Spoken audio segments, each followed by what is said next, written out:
Monday, and it's sometime in November. I think it's, I don't know, 5th, something like that. And I am filming StitchyTube, episode number 3. Happy to be here today. Woke up really early this morning, and then the clock went back, so I gained another hour. So I've been up since forever ago. But I've been getting a lot done today, and got quite a bit done this week, and with some different things that I'd like to share with you today.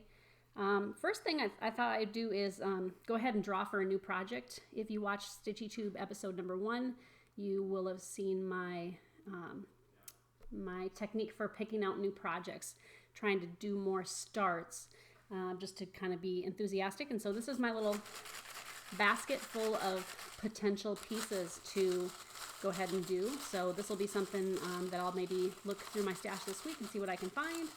And let's see if we can find a good one here. There are about 35 things in here. I've added a few as I think of them, but it's just little ideas for starts. You can see that on StitchyTube video number 1. So here we go. Old pattern. So I have to look for a pattern that's at least 20 years old. So that's going to be fun to look through my stash and see what the old patterns are and which one seems like a good one to start now. Sweet. Old pattern. Old pattern, which is less than half as old as I am. Vintage. We'll call it vintage pattern. Like me, I'm vintage. I think I'm old enough. Because, you know, there's like stuff that's retro, there's stuff that's vintage, and then there's stuff that's antiques. And I think, at 47, am I considered vintage? I think I'm going to start calling myself vintage. Thanks so much for all your comments. If you don't read the comments section in my videos, you're missing out. People have a lot of really cool things to say, not just nice things, which I appreciate, but also just comments, questions, suggestions. Last video, I asked people to say what their favorite stitchy win is, and a lot of people said for them a stitchy win is when they've finished stitching a sampler and the border, they get all the way around and the border matches up. That's a stitchy win, and of course it is. Oh my lord.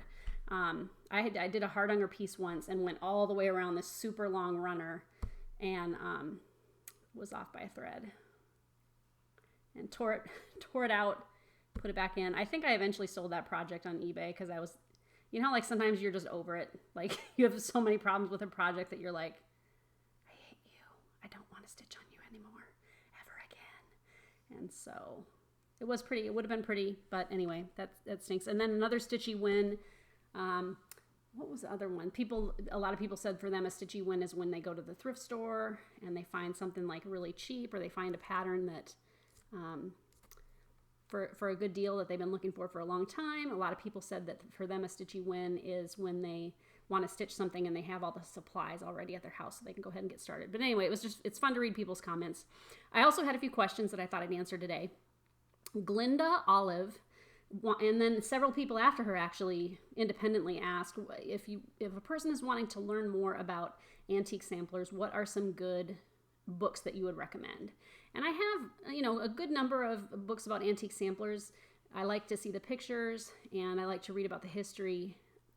For me, I'm not as much of a history buff per se insofar as like lineage, and I like to read stories. So I like to read about processes and, you know, I don't know, just kind of more general history. Names, dates, and things like that don't mean a lot to me.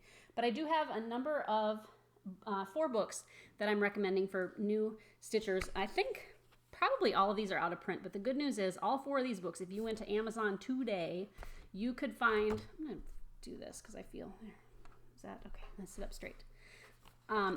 I think you could get all of these books right now on Amazon for $40 for all 4 of these. They're out of print, but you can still find a good deal on them. I regularly buy books about needlework used because I'm going to use it. Why do I care if it's used? So book number 1 is called Samplers from A to Z by Pamela Pamal from the Museum of Fine Arts at Boston. And this is almost like a storybook or an alphabet book for adults, which is kind of cool. So like A is for alphabet, and then you get just a very little brief lesson on what stitching an alphabet was. And then here's B. B is for band sampler, and that explains a little bit about band samplers. C is for canvas work. And so this is just, it's a cool little book. I'm pretty sure I bought mine used, but it goes through all the letters. I wonder what Z is for. I don't remember. Yeah, okay. Z is for Z twist.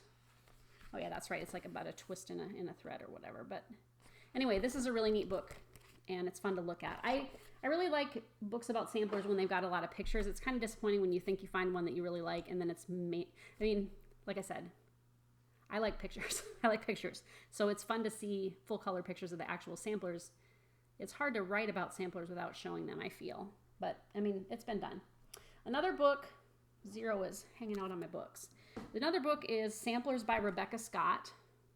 And this one I think I got on Amazon too. And it's got, you know, even the inside cover has got a really cool sampler. And this book, again, is heavy on pictures and has a lot of information about just the history of sampler making, different types of samplers. There's a Quaker sampler, maybe Ackworth, and a lace sampler. But anyway, divided up into, you know, sections. This is 19th century, for example. And so that's a really good, it's not a terribly big book, you can see. It's only 128 pages, but it's a really good little book, fun to look at, and, you know, keep it by your bed and read a little bit about samplers. Okay, this book I like a lot, and I think I read a lot of it in the bathtub.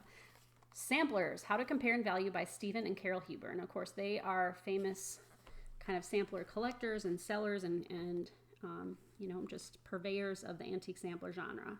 And this book is really cool. Not looking at the title, you would think, okay, this is a book for professionals. If you're a stitcher and you enjoy antique samplers, I really do recommend this book because number one, it has lots and lots and lots and lots and lots of pictures. I mean, just every page is multiple pictures. Okay.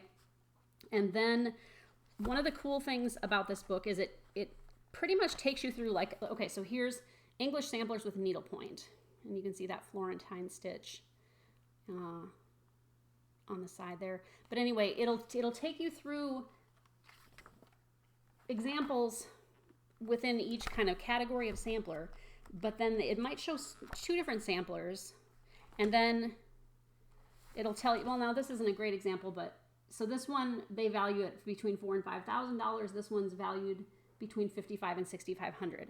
But what they do is they tell you, like, here's why this sampler would be worth more if you were collecting samplers, which is interesting to see, like, what the thought process is behind, you know, how samplers get priced.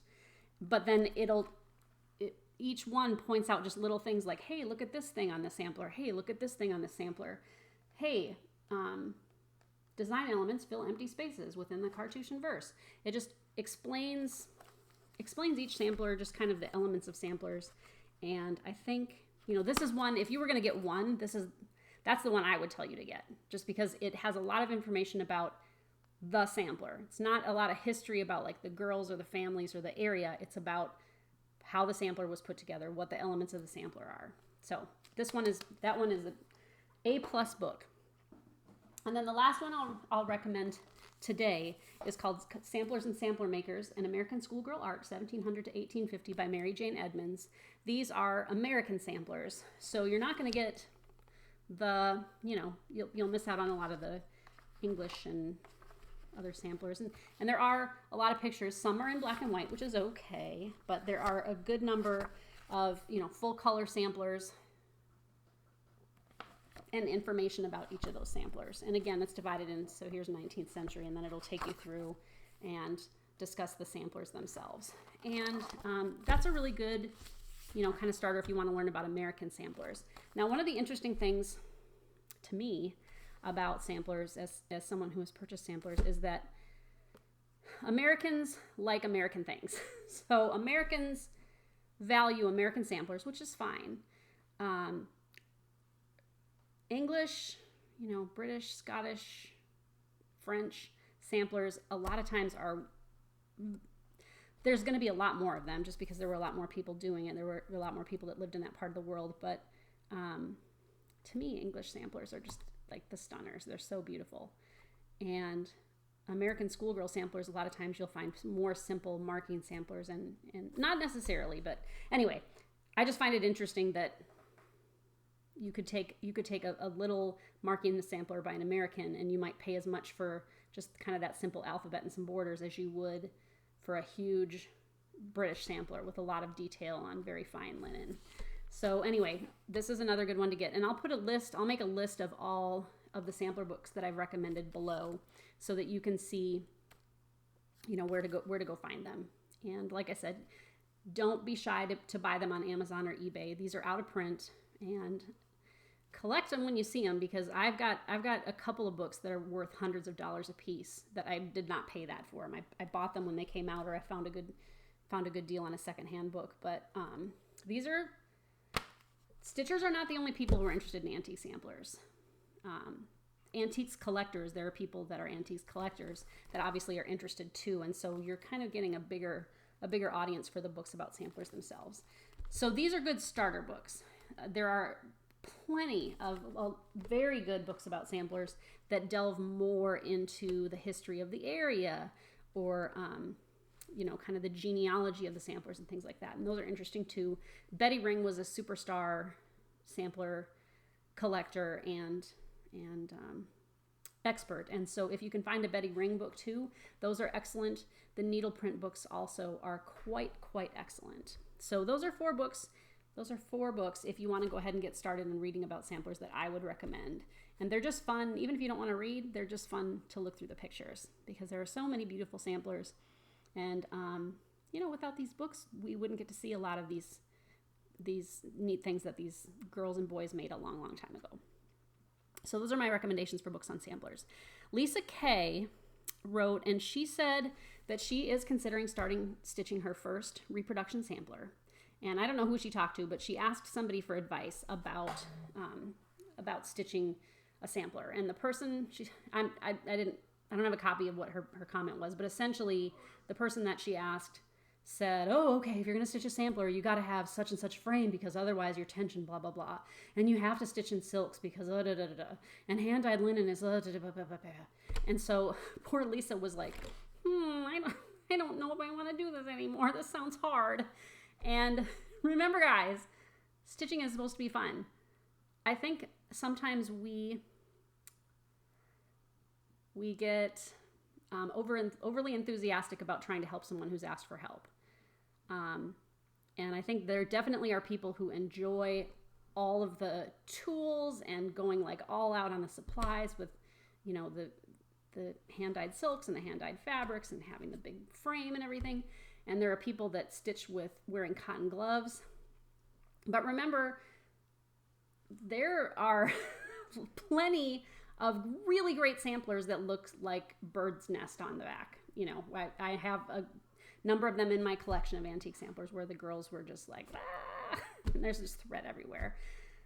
You stitch the way you want to stitch. And I think sometimes, you have to think about, like, am I being an encouraging person or am I being discouraging? Sometimes we want to, be the expert and tell people like, oh, well, this is the way it should be done. Remember, there's no rules in needlework. There are suggestions, and there are ways that some people do it and ways that other people do it, but do it the way you like to do it. If you like to stitch in hand, stitch in hand. If you don't want to stitch on linen and you want to stitch on even weave, or you want to stitch on Aida, good on ya. Go ahead and do that, because this is a hobby. This is for fun. None of us are, going to go down in history, for, oh my gosh, she always had the best tools and she had the best technique and everything. There are samplers in museums all over the world that I guarantee you were not stitched with fancy anything. And they're great. So just when you're stitching, don't be embarrassed about any of your habits or the way you do things. I remember I joined the Embroiderers Guild in La Crosse, Wisconsin, a good number of years ago, 20 some years ago. And I think it was my first meeting, and I had taken a piece that I was working on that was a full coverage piece. I'll have to show that sometime. It's kind of cool.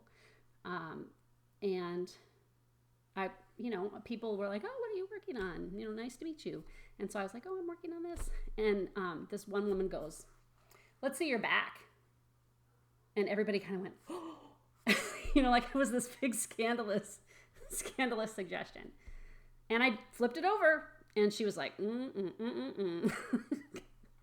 And she was all judgy. And I kind of felt like embarrassed and, just like, oh, I just met all these people and they think I'm a bad stitcher.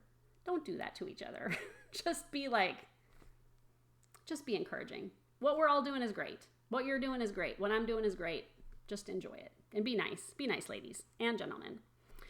Steve came to me yesterday and we were just chatting in the morning and he said, I had a dream last night that I was on a trip. I was taking a flight somewhere and there were these two ladies walking ahead of me and one of them dropped something and it was some cross-stitch charts. So I picked them up and handed them to her and I said, oh, you dropped your needlework projects. My wife is really into cross-stitching. And he said, the lady went, we know.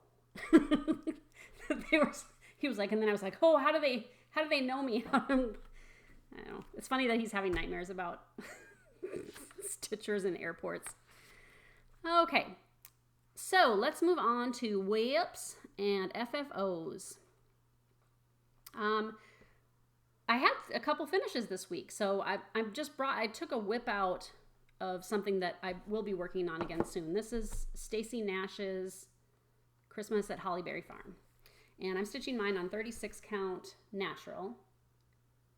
And isn't that pretty? I just picked some silks that I had and I'm just stitching it in what I had. This is just on natural 36 count linen, like I said, but I plan on over dyeing it. I like the way I wish I knew the way she uses walnut dyes and hers just always look really super cool. It would be neat if she did a tutorial on how to walnut dye, but that's a very pretty piece. It's fun to stitch. The border, how pretty is that border? It's just repeated, but it's just really, really pretty. And Stacy has a whole series of these. The Christmas one I just thought was especially nice. And I love a big house on a sampler. So like I said, that's a WIP I will be working on sometime soon. Blah, blah. I am still working on, as I mentioned last time, coming up with a tutorial on dyeing threads. And I've been messing around with some techniques that I'm not going to divulge now because I'm learning some really interesting things about thread that I will share at a later date. But I finally had some success this week with over dyeing.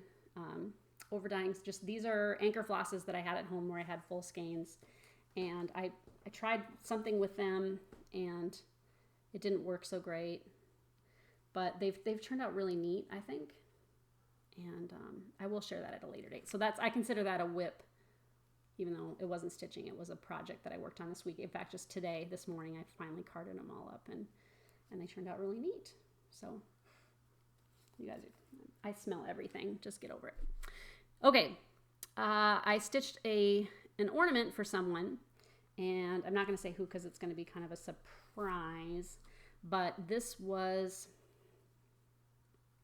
Barbara Anna Designs piece, and it was in, I'll hold that back up in just a second. It was in this issue of Punch Needle and Primitive Stitcher magazine, and you can see it was their 2016 Christmas winter mega issue. And here's hers here on the front. And I did mine on a little piece of 40 count summer khaki, maybe dirty. And it stitched up really quick. I did it in the DMCs, except the deer I didn't over dyed because I couldn't find that DMC. I'm either out or I have it in with another project. And so it stitched up really, really quick and very cute. I would like to get a subscription to this. I just need to. And I think I remember hearing that, like, if you have a subscription, you have access to the back issues. Don't quote me on that, though. But it's a really good little magazine, and this issue is, I just need to buy this one because I borrowed it from Jennifer, and there are just so many cute, let's see if I can find, there's just like, so many cute little projects in this magazine. Makes me want to stitch all the things. Well, am I not seeing it? I don't see it. I'm going to flip here. Well, this one is really pretty with the little bird. Isn't that pretty? But there's this one, pretty much you could stitch anything in here. It's all really, really cute. So that's that. And if you're looking just for an actual issue, I like to have actual issues. I don't really like the downloads and things like that. I've seen them on eBay. if you missed it out on it last year. But here it is again. Very cute. I was going to grunge it up, but then the person I'm giving it to, I wasn't sure if they would appreciate grunginess on their tree. I would appreciate grunginess on my tree. And I found this cool pattern in my stash. Doesn't it look like reindeer antlers kind of? It's brown, chocolate brown. And I wanted to use the brown on the front. I'll maybe do a tutorial on how I do my this kind of little finishing technique. And then I put glue on the back of this card and just stuck it down on the red. That's not what I wanted, but it's fine. And I just used a little like jute to make a little thing. And then this brown edge here is hand-dyed chenille that I just had in my stash. But that turned out really cute. And it was, like I said, very quick to stitch. And if it's on 40 count, it's a really nice ornament size. You can see it's about the size of the palm of my hand. I think it was like, 3 by 3.5 or something like that. Okay, so that's that one. This is, I had somebody who is having a retreat that asked me if I would design a kit for her retreat. And I did, and I stitched on it. And this was one of the pieces that got bled on last week with the wet bag fiasco. And here it is. Let your heart be light. And so this is going to be, I'll announce later because I'll announce later. I think she's going to sell them eventually, that I told her she could have rights to the kit, that I would just continue making kits for only her. And so once I know that these are available, I'll let you know. But it was really fun to stitch. The kit is going to come with the backing fabric, which is a birds of a feather fabric, the threads, which are overdyed silks and cottons. You'll get a rusty pin, jute to go around the edges of the piece, but not the fabric. I always hesitate with including fabric with a kit because not everybody likes to stitch on, this is 32 count. Not everybody likes to stitch on Ada, and not everybody likes to stitch on 40 count. And I didn't want to limit people, so they'll get enough threads to stitch it on their favorite count, but just get everything but the fabric.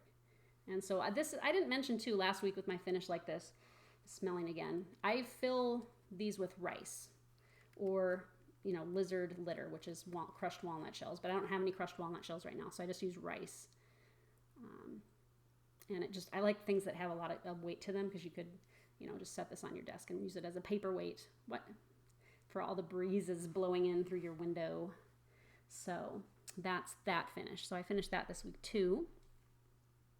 I'm going to share it here too.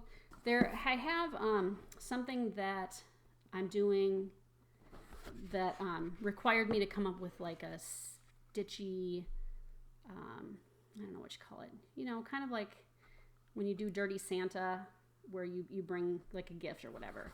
And so I put together this little box, and now I'm going to put tissue in mine too, of just kind of stitchy things for this exchange thing that I'm going to do. And I don't want to share, I'll share about that later too, but I just wanted to show it off. I did, the impetus for this was I had this fabric that's kind of like vintage, kind of Christmassy, bubblegum pink and kind of that avocado green and red. And so I made a little stack of just fabrics in those colors. So it's Christmas, but it's like candy Christmas or whatever, children's Christmas. And so then I did some threads, a couple of threads from Nina and some Gentle Arts threads in kind of those same colorways. And I had this button that I thought was really cool. That's a ceramic button. I got some of these little thread bobbins in that green color. My husband and I went to Hobby Lobby because I wanted to get an ornament too to stick in here. And I thought this was really cute. It says, "Let it snow." The ornaments were half price. This was $2. And I thought it was very, very cute. And if you don't like the Let It Snow in there, it sure is a cute little frame, and you could definitely pop a little piece of needlework in there for $2. And so there's that, and it glitters. Bless you! And then I did some trims and some buttons in the same colors. And then I did, this is my last little bit of it, a couple of pins. And then this is 36 count pickle by Picture This Plus. And this is 28 count Linda's Lavender by Lakeside Linens, which is a discontinued color. I think it was Linda's Lavender. I don't know. Now I don't know. It might be. But, and then this was a length of ribbon that I had from Cecilia at the Thread Gatherer. And I had bought some ribbons from her a while back that were real pretty. So anyway, that's going to be my little box that I hand out. I think it has turned out really cute. I am going to, you know, kind of make it look a little bit cuter with some tissue and things. But isn't that a fun little cheery Christmas box? The box itself, I may go back and grab a few of these because they're really nice. It's just a really sturdy paper box. And it's in with the Christmas supplies at Hobby Lobby. And it was $1.49. And it's like really, really sturdy. You could definitely use it for finishing. So then while we were there, my husband and I had fun looking at all the ornaments, and I saw this one and I liked it. I kind of am enamored with Putz paper Christmas houses, and this is not a Putz. You can find Putz's, P-U-T-Z, on eBay. Vintage, they're just vintage little paper houses. This one I thought was really, really cute. And I said, oh, I love that. And my husband said, I'll buy it for you. How much is it? It was $4. But here's the cool thing. It has a light. And so you can pull the little strip out and turn the light on, and it'll hang from the tree. And just, won't that be fun on Christmas morning? I thought that was very, very cute. $4, Hobby Lobby. Woohoo! Okay. And then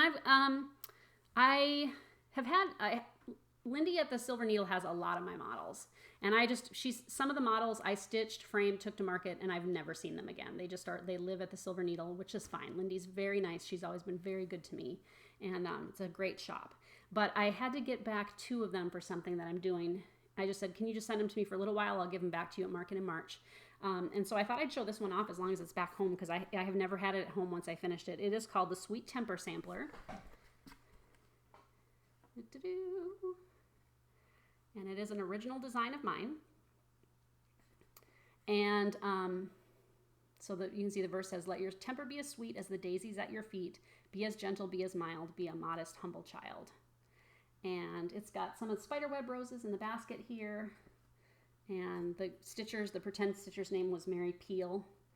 And one of the things with this sampler that I really like is the border. I like borders that are crazy, and this border is not matchy-matchy. Every little quadrant, every little section of the border is different. You can see down here there's a bird. Down over here there's a house stuck in the border. Up over here there's another bird kind of stuck in there, and everything is different. It's stitched and overdyed.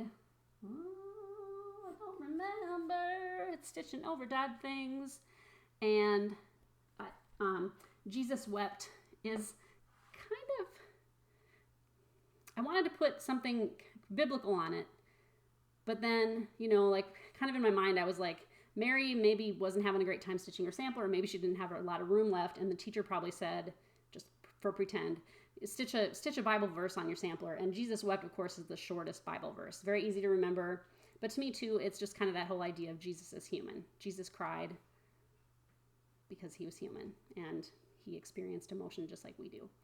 And so that's why I put that on there.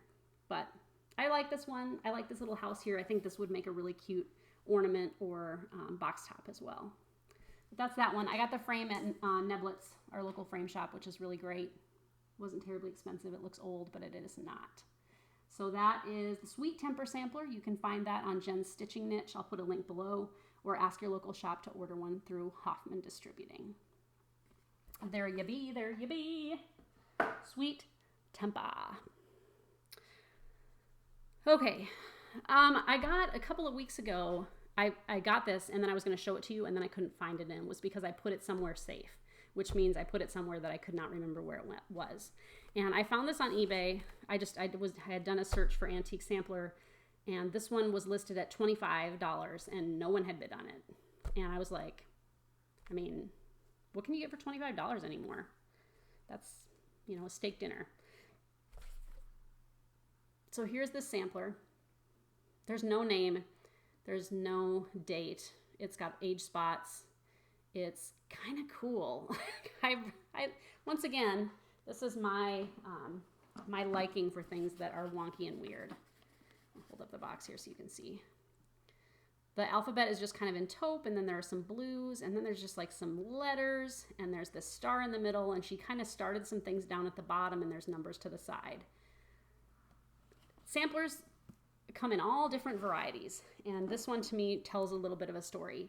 To me, I don't think she was having a good time doing this. The fabric is pretty fine, and it wasn't going to be a terribly big sampler, but if you look at the numbers, 1, 2, 3, 4, 5, 6, 7, it goes 1, 2, 3, 4, 5, 6. The 6 is kind of big and weird. 7.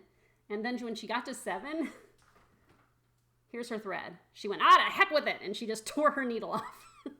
Because she just was like, these aren't working out. I don't like this. This is not fun. This is hard. Who knows what her plans were? Who knows what it would have looked like? I'll reproduce this one. I think it's charming. I like it. I like that the star has different, she just, nothing matches. It's just like she was doing her own thing. Very cool. Anyway, $25. Couldn't beat it. I got a hold of the person who was selling it after the bidding had closed. I was the only person that ever bid on it. And I said, hey, what was the story? Like, how did you come across this sampler? And the person said that they found it at a flea market and that it was in an envelope and it was marked handkerchief. That the person who was selling it at their booth thought it was a handkerchief. So luckily it came to me because I will never ever blow my nose in that. But you never know. Just keep your eyes open. You find cute little things like that. It's great to find a $25 antique sampler, don't you think? Each sampler tells a story. That's kind of the lesson there. All right, I want to give a shout out right now to Bendy Stitchy. And just kind of found her this week. She went to a retreat with my friend Sue, and she's very, very nice. I watched a couple of her videos this week and really enjoy her. She and I have a very similar love for Han Solo from the Star Wars franchise. Gotta love Han. But anyway, hi Bendy. Shout out to you. Okay, just a thought. So when I'm stitching, I often have cats on my lap. And I don't have any cats. There are cats here, but nobody's hanging out with me today. Everybody likes having the cats in the background, but I get a lot of cat hair in my projects, where I'm stitching and the cat hair gets kind of woven in. And occasionally when I'm stitching, I poke myself and I bleed a little on my needlework. So my question is, I'm kind of thinking of like what was that movie about the dinosaurs where they bring the dinosaurs back to life because of their DNA? It stinks getting old. I can't think of it. Do you think they're going to ever be able to like take my needlework and like go, but what was she really like? What were her cats like? And they unweave the hairs and the blood and things, and then they just recreate us all. And then I get to stitch for like a whole nother lifetime. I'm just thinking that might be a possibility. So, don't worry too much about you getting your cat hair and your dog hair in your piece. It's just think of yourselves as, leaving a piece of you for posterity. Okay, next section. People really do like the I'm All Into, and I have another I'm All Into for this week. I'm All Into is just things that I like that I want to share with you. Some of them are stitching related and some of them aren't. I'm all into Priscilla and Chelsea. I'm sorry, they're fantastic. They're fun to watch. I'm so excited when I see their videos posted every week. And Priscilla her finishing is amazing and creative. And this last week she showed her Country Cottage Needleworks holiday, there's like some kind of forest holiday thing. I'm stitching it. It's in my white cabinet over there. But she got like a giant window at the thrift shop. And she put a square from each into each pane and like put the name of the series at the top, and it just was like so cool, but it was huge. It was a window that she finished her needlework on, which is a great idea. And so I'm just going to throw some ideas out there, like for maybe future Priscilla and Chelsea videos. I'm thinking like, what about a barn door? Like go to your thrift store and be like, hey, have you got any barn doors lying around? We have $20 left in our wallet. We'd be willing to spend the whole $20 on the barn door. And then you just think how you could finish a huge piece that way. think about like a Boeing 747, you know, it's like you're in Seattle, maybe see if, you know, the Boeing company has any extra 747s lying around. You've just got all that space. And then like, what about Mount Kilimanjaro? Like I could just see Priscilla and Chelsea being like, well, okay, so we went to this craft show / antiques show that was in Tanzania and we got a great deal on Mount Kilimanjaro. And so this is the finishing we came up with. We got these picks at Hobby Lobby and we have the ribbon in our stash. And so even though Mount Kilimanjaro was $100, we feel like with the size of it and because we had the other things in our stash, this was just a really great finish. So I'm just putting those out, just like keep your mind open as far as things that you could use, you know, the even bigger. Go bigger, that's what I'm saying. But really, girls, you guys are super fun to watch. Okay, I'm all into Sting's CD right now called The Last Chip. And I don't know if you like Sting. I love Sting. I wasn't super into the Police. I like Sting's solo work. I find him to be a very smart songwriter. He's got a great voice, and I just like his style. He's just really cool, and he's always trying different things. But he wrote music and was involved with creating a musical called The Last Ship, and it was based on his memories of growing up in a town called Wallsend, England, where they were kind of a shipbuilding community. It's you know, a small town, but the Last Ship, the CD came out in 2013. I think the play was in 2014 in Chicago, and it was nominated for awards and things. I don't know how many it won, but the music was very, very good. It's a 2 CD set. So the first CD is Sting's first. He hadn't done a complete album of original material for like 10 years. And so everything is kind of related to shipping or the ocean in some way, which is cool. And then the second CD is songs from the musical. And so you get to hear a lot of other people, and the songs are really great. I've been listening to it in my car. Just when it's over, I just start it again. It's really a great little CD. Okay. I like an artist named Dwayne Kaiser, and I'm going to insert pictures here so you can see. I'll kind of maybe try to get a few up so you can see his style. He is an artist that you can actually also find here on YouTube. He's got some really cool little videos where it's almost like an animated painting. He does animated paintings, which is kind of hard to describe, but do check him out. The videos are like 3 or 4 minutes, and they're really fun to watch. But he also sells his paintings on eBay, and he had this project that he started called A Painting a Day, and it I think for a while it was literally he did a painting every day. And now it's not necessarily a painting every day, but the paintings that he does are small, but he puts them on eBay. And so I just have him on my saved sellers list because it's fun to see what he's selling. And his little paintings sell anywhere from $99 to $3,000. But he's got a really great style, I think. And I really enjoy his work, so it's fun to see what he's doing. But definitely take a look for Dwayne, and I'll put a link to his website below too, so you can see some of the other work that he does. But he's very, very talented. What am I all into? I'm into Captain Jack Sparrow. I like Legos. I'm almost 50, but I like Legos. And the Lego company has just come up with so many creative ideas. I don't remember what these are called. They're like blockheads or some kind of block something. But I saw this at Target, and I love Captain Jack Sparrow. You can't not love Captain Jack Sparrow. And it was just a little Lego set. It's like putting a puzzle together. So I sat at the table one day this week in the morning and just put him together real quick. But he's very cute, isn't he? He's got his little pirate gear. And they have a series of these, and I think there are some superhero ones and maybe some Disney characters. But the Captain Jack Sparrow one, I was kind of like, if I don't get that, I'm going to be bummed when it's $100 on eBay. Very, very cool. Captain Jack. Okay, I'm all into, this is my last I'm all into black anchor floss. And it is number 403, if you're wondering. Anchor floss is very nice, guys. I don't know if you've really used a lot of it. You don't really see it at a lot of shops. I used to carry it at my shop and sold hardly any of it. People just don't. People have DMC, and that's what we've all used for years, and you can get it at Walmart, and you can get it at the big chain craft stores, and it's just easier to find. However, anchor floss, and I'm going to show you these again, I feel it's like a thicker, kind of more luxurious floss. You're going to pay more for it. But, you know, you get what you pay for, ladies, and it's really a great thread for stitching. And here's what I'm going to tell you about Anchor 403, aka black. Replace your black in your DMC with this one.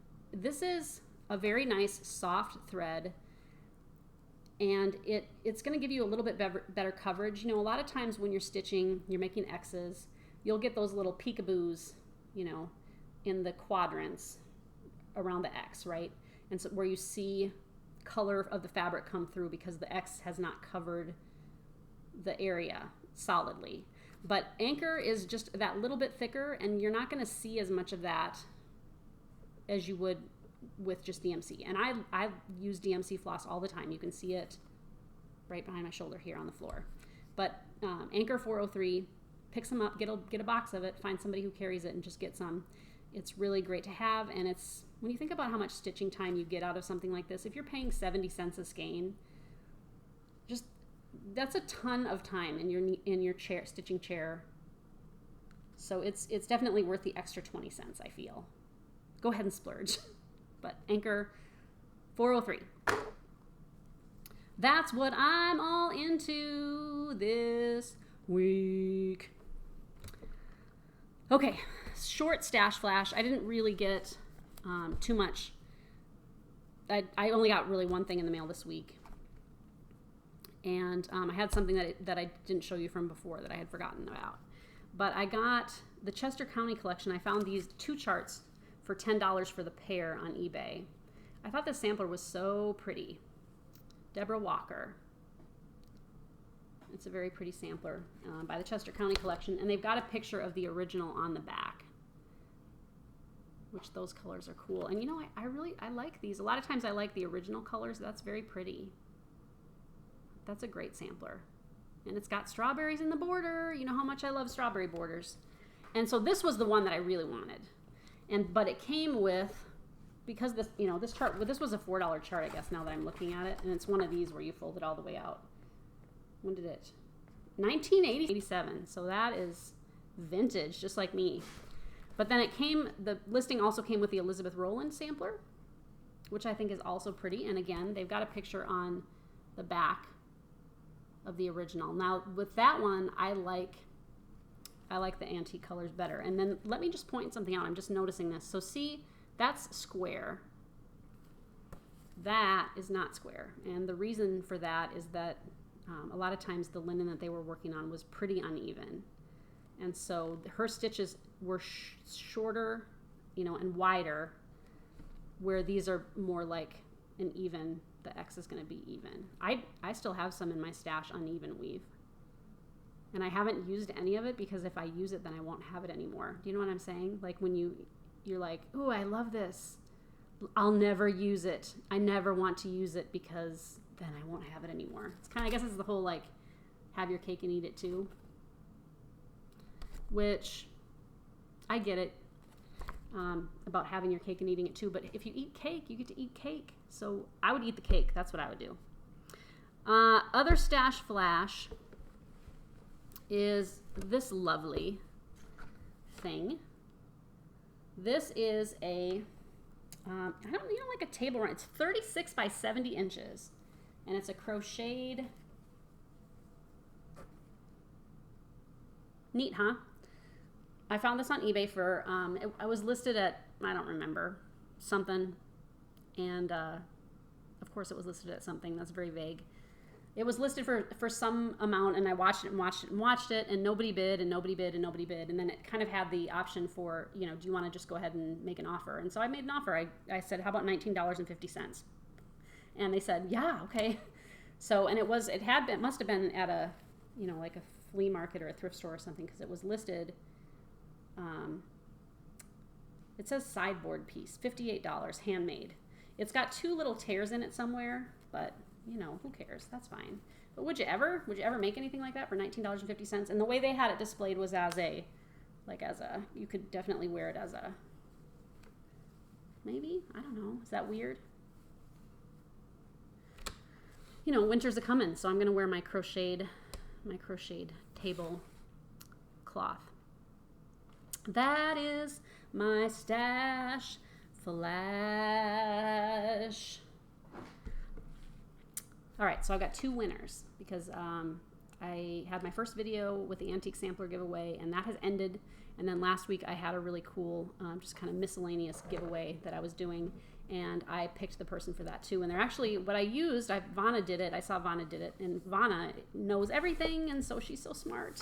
And I went to the site that she used, but there actually is a website that you can plug in the URL of your YouTube video and then choose a comment at random. And that just makes it so much easier. I was thinking I was going to have to copy everybody's names down and then do a random number generator and pick a number and then count to that name. Nope, I just used this website where it just randomly picks a comment.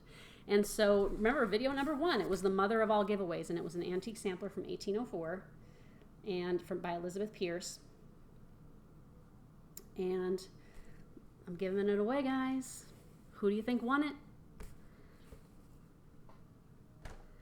Person who won it, Donna Hensley. You are the winner. Come on down. So Donna, congrats. That's awesome. I hope you're excited. I hope you're happy. I will send it to you. Send me a private message via YouTube and with your address, and then I'll ship that off to you. I'm going to say that it was really fun to read people's comments with that video, because to enter the contest, you had to list what your favorite reproduction sampler was. And it was so fun to see all of the different samplers that people like. And it just reminded me again how people are very different and how, everybody has different taste. And there were some samplers that appeared over and over again, like the Uffendell samplers. There's new, and I want to get those really bad. But Donna said her favorite sampler is Eliza Mitchell by Lottie Da, and I'm going to put a picture of it right here so you can see what that one looks like. Eliza Mitchell by Lottie Da. And I saw this one at market and I bought the chart. Like, it's great. It is a great sampler. I think she said she has already stitched hers in its framed, and she really liked the colors in that one. But I agree. It is a very, very pretty reproduction sampler. Not terribly huge, but it's a really great one. Just solid little sampler. So do go back and read those comments. I wish you could post pictures in the YouTube comments. Wouldn't that be cool? But I guess it's probably good that they don't, because you know how people are. You get some pretty weird pictures. Okay, and then I had another giveaway where it was like some threads and some fabric and some miscellaneous things. And the winner of the giveaway from last week is Homesteading on the Home Front. You are the winner. So once again, Homesteading, please send me a private message via YouTube with your address where you would like it shipped, and I will pop that treat package in the mail to you. And I'm thrilled to have that find a good home. Now, to enter that contest, people had to say what their stitching win was. And she said that for her, it was when the borders meet, when she gets all the way around a sampler and the borders match up and she doesn't have to tear anything out. And I totally agree. So congratulations, ladies. And good on ya. I'm glad to find some good homes for these things, and I hope you really enjoy getting a package in the mail from moi. One of the interesting things about YouTube is that when you make videos, you can see your analytics, which is basically like, how long do people watch your video? How many likes and dislikes do you have? What countries are people watching from? What are people watching, in Facebook? You can even see like what kind of computer they're watching on, or if they're watching like on a like an iPad, or so there's a lot of information that you can get. One thing that was interesting to me is 4% of the people who are watching me, and I don't know about anybody else, 4% of the people are male. Hi guys, glad you're here. That's really cool. It's been my experience that male stitchers are some of the best stitchers.